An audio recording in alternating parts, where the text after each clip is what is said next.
Tad lēnām prātīgi esam nonākuši līdz pēdējai sadaļai Drainlandā, kurā mēs apskatīsim visas kategorijas, kas ir paredzētas šajās disciplīnās. Sāksim ar kanikrosu, pārvietosimies uz vienu suņu bikejouringu. Tas būs arī iespējams izvēlēties vienu vai divu suņu skūterus, 4, 6 un 8 suņu velo komandas, stafetes kanikrosā vai bikejouringā un kombinētās sacensības kanikrosu un vienu suņu skūterus. Pēc pirmā un katra nākamā brauciena dalībnieks var brīvprātīgi samazināt suņu skaitu pajūgā līdz pieļaujamam klases minimumam. Tas attieksies pašā uz velo komandām, bet tas attiecas arī uz divu suņu skūteru, kurā ir iespējams noņemt vienu no suņiem. Galvenais tiesnesis var samazināt suņu skaitu pajūgā, ja uzskata, ka tas ir par lielu konkrētam dalībniekam. Bieži vien tas attiecas uz junioru klasēm, bet pieaugušās sacensībās praktiski nekad tādas lietas nav notikušas, ja vien nav zināms, ka kāds iesācējs ir aizņēmies suņus pajūgam un tad ir izlēmis startēt, piemēram, DR8 klasē. Kanikross. Kanikross ir disciplīna, kurā piedalās viens dalībnieks un pārvietoties tikai ar savu kāju spēku un viena suņa vilcēja spēku. Klases skatīt lūdzu noteikumus, viņas ir ļoti plašas un dažādas junioros un veterānos, bet pašas galvenās ir, protams, sieviešu un vīriešu kanikros, kuras netiek apvienotas, ja gadījumā kāda no klasēm nav savākusies vīriešu, tad attiecīgi viņi tāpatās paliks tik, cik viņi ir. Sieviešu klasi ir bijuši ļoti reti gadījumi, kad var pievienot ar vīriešu klasē, aizliegts tas nav, bet tā noteikti nav parastā praksē. Kanikros parasti ir viena no populārākām disciplīnām un klases nokomplektējās. Junioriem, kā ir minēts iepriekš, bieži vien atšķirās disciplīnu garumi. Lokālajās sacensībās parasti tiek skriets tikpat, cik pieaugušo klasēs, bet pasaules kontinentālajos čempionātos šīs klases skrien nedaudz mazāks disciplīnas un bieži vien arī veterānu klasēs ir nedaudz mazāks trases garums. Tāpēc ir jēgas tam pievērst uzmanību. Ja jums ir iespējams izveidot junioriem nedaudz mazāk trasi, to ir rekomendēts darīt. Ekipējums. Sunim pie dalībnieku jābūt piestiprināti ar pavadu visu braucienu skrējienu laiku. Pavadai ir jābūt elastīgai, tai jābūt piestiprināti pie vidukļa joslas, kas ir vismaz 7 centimetri plata pāri mugurai. Aizliegts izmantot jebkādu veidu metāla āķus, riņķus un sakaps, kas pievienots pavadai dalībnieku galā. Respektīvi, ja no jums jostas atkabināsies pavadā, tad visiem āķiem, jeb šajā gadījumā karabīniem slēdzamajām, ir jāpaliek pie jums jostas piestiprinātām. Neviena metāla riņķi vai karabīnas nedrīkst palikt pie brīvi landošas jostas, kas lidos pakaļ sunim. Pavadām ir jābūt no 1,50 m līdz 2,5 m, lielākā daļa izmanto kaut ko pa vidu, un pavadu mērā starp suņu iemauktiem izstieptā garumā līdz jostas sprādzē.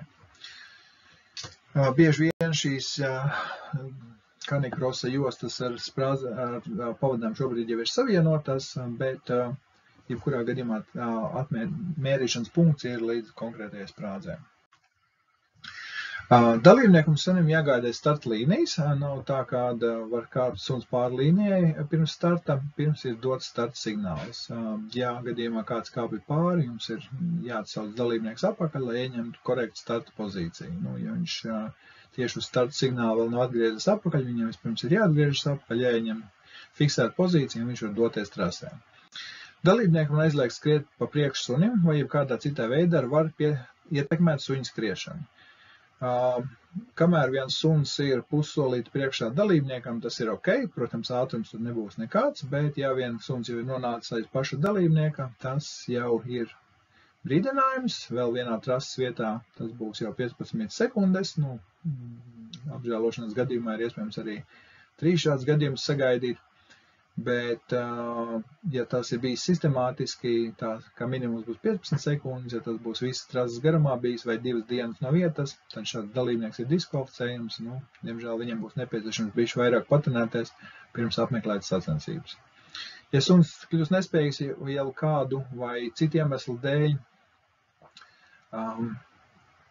spēt virzīties uz priekšu, dalībnieki nav atļauts pabeigt skrējienu braucienu. Attiecīgi, tāpat kā slēpju suņu klasēs, ja suns ir izlēmis atgulties, tad jums nav iespējams viņu bakstīt skrienam sunīt, jums jāskatās, vai nav nepieciešama medicīniskā palīdzība. Un, ja jūs kā tiesnesis esat, tad jums šajā situācijā ir jāpanāk tas, ka, protams, dalībnieks kaut kādā veidā pa varu nemēģina suni turpināt piedalīties sacensībās, jo ir skaidri redzams, ka sunim ir nepieciešama visdrīzāk medicīniskā palīdzība. Apdzīšanas laikā ekipāžai, kur apdzen, nepārprotami jādod ceļš apdzenējiem. Pēc komandas ceļa dalībnieks un suni, kur apdzen, ir jāsaglabā tā pat trases puse, kurā tā atrodas, un jāsamazina ātrums. Respektīvi, jums jādod iespēju paliet garām, nevis jāpalielina ātrums, cik vien jūs variet, jo tajā brīdī, kad jūs esat panākts, šajā brīdī stāstu no paša dalībnieka viedokļa, jūs jau esat zaudējis laiku, un jums nav tiesības kavēt savu pretinieku, vispirms jūs viņu palaidīsiet garām. Pēc brīža jūs atkal varēsiet mēģināt viņu apdzīt. Tas ir tas, kas tiesnešiem ir jāievēro, ka konkrētais apdzenāmais ir devis iespēju aiziet garām. Ja ir protests par to, ka dalībnieks nepakam nav laidis kādu garām, bet ir bijis komanda pieprasījuma ceļam, tad pie vainas būs apdzenāmais. Gadījumā tiek organizēts mazs starts, vienas klases dalībniekam ir jāgaida pirms starta līnijas, turot sunēs kakla siksnas vai iemauktiem. Mazs startā suņi, protams, visi ir sanervozējušies, un attiecīgi tā iemesla dēļ nevar vienkārši staigāt apkārt suni pavadā, tāpēc viņi ir jāpietur. Ja suņi nevar izvietot uz vienas līnijas, tiek iekārtots vairākas starta līnijas, izsētās komandas var likt pirmajās līnijās, ja ne, tad tā ir bijis vai nu izloze, vai arī, kurš pirmais ir pienācis pēc starta līnijas, ja tādi bija noteikti starta kārtība. Tālāk virzamies uz bikejuring. Ekipāžu sastāv no viena dalībnieka, kas pārvietojas uz velosipēdu un viena suņa. Klases arī lūdzu skatīt noteikumus, bet galvenās, protams, ir vīriešu un sieviešu bikejuringus un arī attiecīgi junioru klases un veterānu klases. Šeit ir jāpiezīmē arī, ka ir iespējams izdalīt ziemeļnieku šķirņu klases, gan pirmo, gan otro.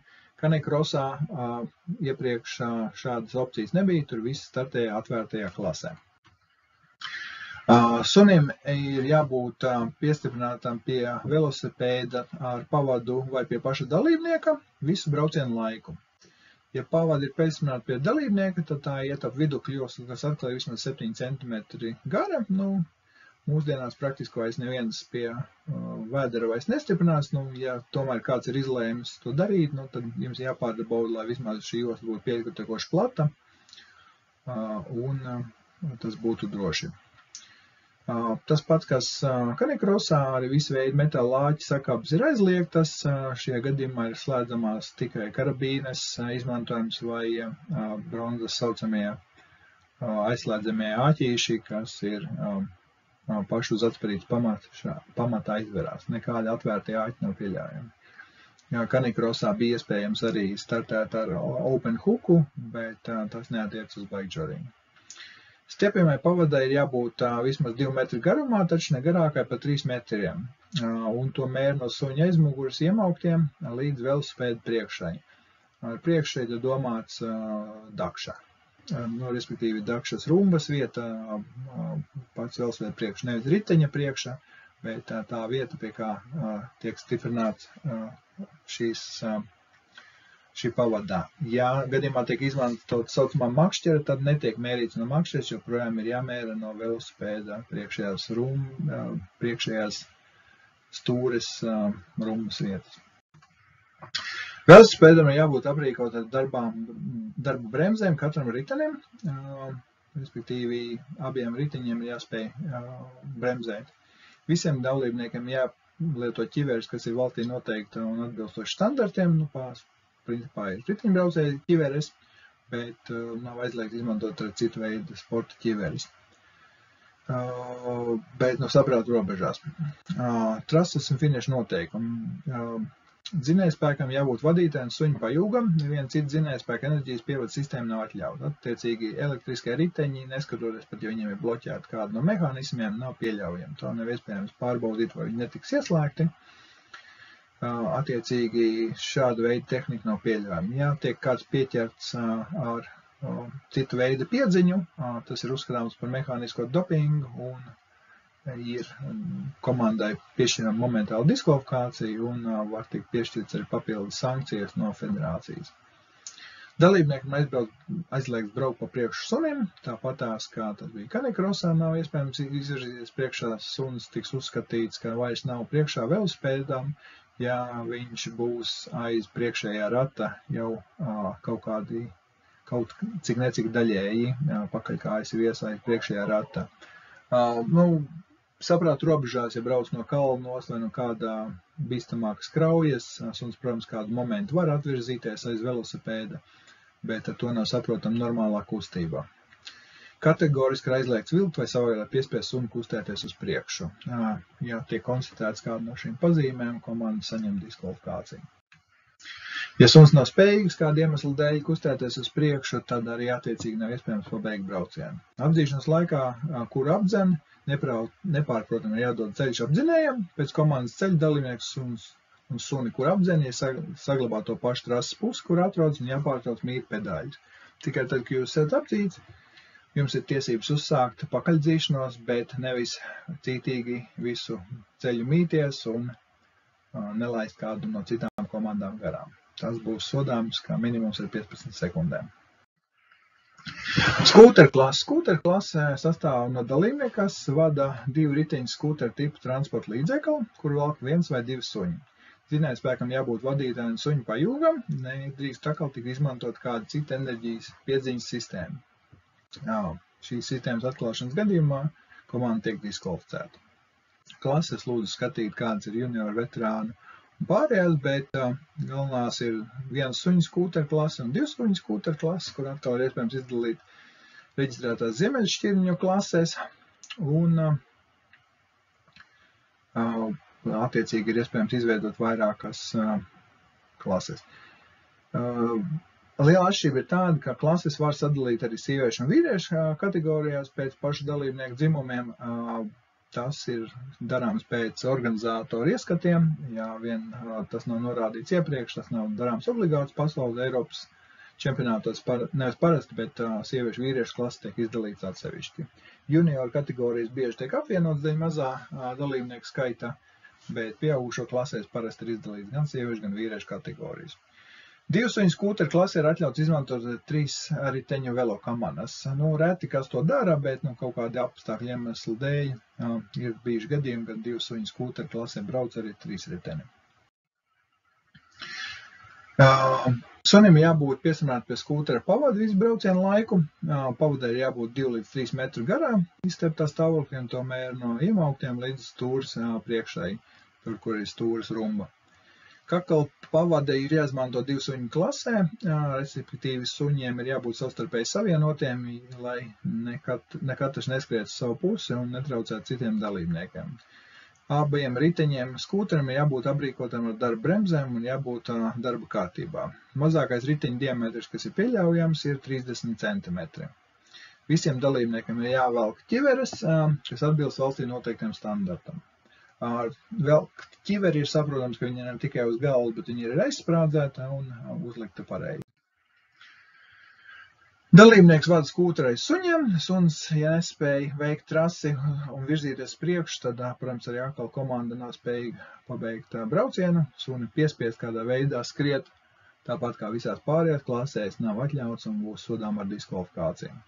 Apdzīšanas laikā komanda dod ceļu, pavirzās uz to pusi, kurā tā ir, un samazina ātrumu. Attiecīgi ar kāju neatspērās pret zemi un dod iespēju otrai komandai sevi apdzīt.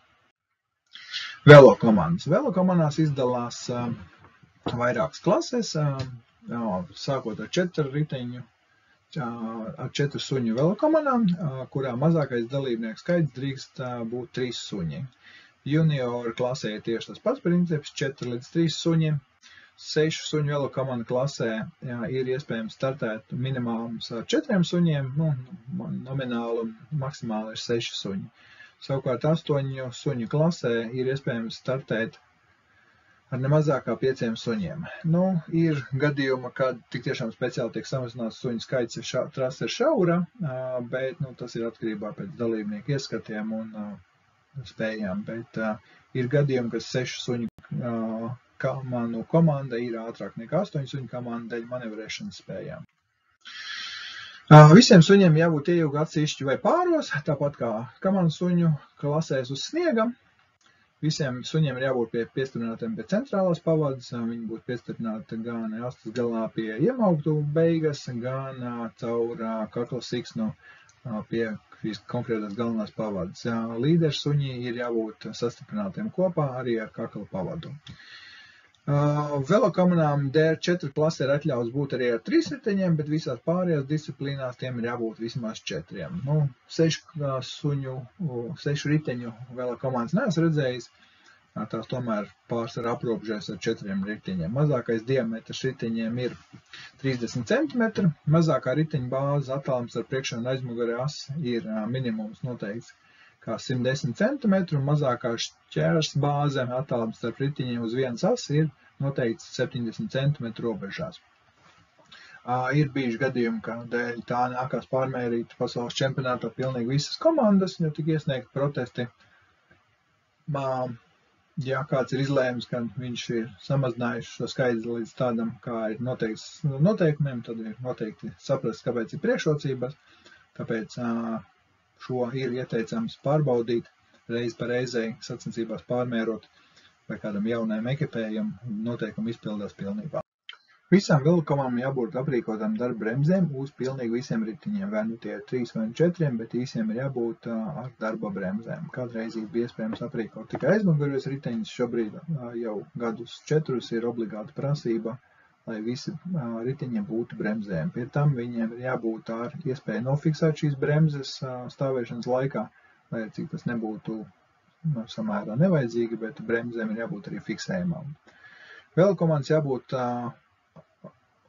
Velokomanās ir jābūt arī pavadai, kas jāvadā līdzi, jābūt kaut ko piestiprinātai 3 metru izmēra, lai to varētu izmantot velokomanu piesiešanai un nofiksēšanai, piemēram, pret koku, ja gadījumā nepieciešama avārijas apstāšanās. Visiem dalībnieku obligāti ir jābūt ar ķiverēm. Tāpat kā pārējās drēlēna klasēs, nav iespējams izmantot nekādu citu veidu piedziņu, kā tikai suņa spēku un jūsu pašu spēku, lai virzītu uz priekšu velokomanu. Kādu no citām enerģijas sistēmām, to atklājot, būs diskvalifikācija. Dalībnieks arī nedrīkst skriet pa priekšu suņiem, jebkādā veidā mudināt tos vai ietekmēt uzskriešanu. Speciāli aprīkot kontrolu punktiem ir jābūt nodrošināti ik pēc 3 km, tos ir iespējams apvienot arī ar parastiem kontrolu punktiem. Drylandā tā gan ir īstenībā reta parādībā, tas tiek darīts drošības pēc, ja gadījumā ir siltas temperatūras, bet drop pointi komandas suņu Dryland klasēs parasti netiek izmantoti. Tiem jābūt aprīkotiem tā, lai tur būtu iespējams atstāt suni un arī būtu iespējams padzerties. Ja kāds no suņiem tiek noņemts no trase, tad viņš nav iespējams pievienot atpakaļ pajūgam turpmākos braucienos un arī konkrētā braucienā tiek diskvalificēts suns. Visa komanda pārējā drīkst virzīties uz priekšu. Ja nav nodrošināta iespēja atstāt suņus un ja suns kļūst nespējīgs vai kāda cita iemesla dēļ, pārtrauc izvirzīties priekš dalībniekam atļauts pabeigt braucienu. Velokomanās nav iespējams vest suni uz finišu, jo tas ir uzskatāms par bīstamu un arī, kā saka, velokomandas nav aprīkots ar tik drošīgiem kā komandas, kurās suni vienkārši var iesēdināt, piesprādzēt un droši aizbraukt uz finišu. Apdzīšanas laika ekipāžu, kur apdzen, nepārprotami jādod ceļš apdzinējiem, pēc komandas ceļu komanda, kur apdzen pavirzās to trases pusi, kurā tā atrodas un samazina ātrumu, attiecīgi dodot iespēju nākamajai komandai apdzīt. Tāpatās šajā noteikumos ir apskatīts stafetes. Stafetes var būt dažādu klasu, kurās var būt apvienotas gan dažādas kanikrosa klases, gan kanikros, bikejorings un viens suņu skūters. Piedalīties var tikai un vienīgi vienas suņu ekipāžas. Katra komanda startē tikai vienu reizi, un parasti komandā ir 2 līdz 4 posmi. Ir iespējams ar to arī variēt. Masu startam var izmantot tikai kanikrosa, citas disciplīnas masu startam nav izmantojams. Pilns noteikums lūdzu skatīt noteikumos pašos. Tur ir atrunāts arī dažādas starta procedūras, kādā veidā paziņot dalībniekiem, cik ir palicis laiks līdz startam, kā izveidot starta koridoru pareizāk, kā izvietot suņus masu startā. kas līdzināt parastajām masu startam. Bet, tā kā stafetes notiek ļoti reti, tad mēs pagaidām tam nevēlēsim papildus uzmanību. Ja ir jautājumi, tad lūdzu sūtīt tos tiesnešu komisiju. Izglītosim arī jūsu stafetes rīkošanas mākslā. Pastāv arī kombinētās sacensības, arī tās ir ļoti maz pieprasītas, jebkurā no sacensībām. Tās sastāv no viena posma kanikrosa un otrs posms ar skūteri. Dažreiz tas tiek aizstāts arī ar bikejoringu, bet trases vidū ir izvietots pitops, kā viņš ir saukts, kur kanikrosa ekipējums tiek nomainīts un pieāķēts pie skūtera, un dalībnieki tad turpina otro posmu ar skūtera sacensībām. Pilna noteikums skatāmi noteikumos, un tad arī attiecīgi, ja gadījumā jūs tādas sacensības vēlaties rīkot, tad ir ieteicams vispirms pakonsultēties ar tiesnešu komisiju, jo tik tiešām Latvijas tiesneši savā dzīvē redzējuši tikai pāris reizes šādu veidu sacensības, un pieredze liela nav nevienā no valstīm šos sacensības rīkot.